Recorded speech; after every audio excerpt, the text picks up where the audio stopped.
Samantala, ngayong mainit pa rin ang panahon, sumiklab naman ang magkasunod na sunog sa lungsod ng Maynila.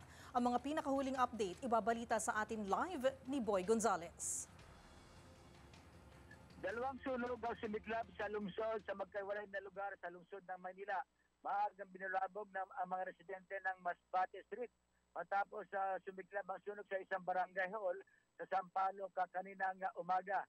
Ayon kay Barangay 575 Chairwoman Silvia Santa Cruz, nagising na lamang silang sumisigaw ang mga kapitbahay nila na nasusunog na ang barangay hall kung saan sa ikalawang palapag sila nakatira.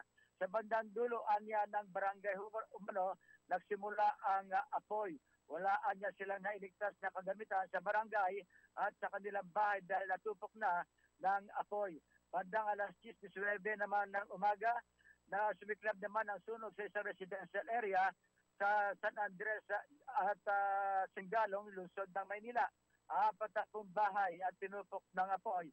Ayon kay Senior Superintendent Christine Dr. Kula, ang Fire Marshal ng Maynila, na iniimbestigahan nila ang pinagmula ng apoy.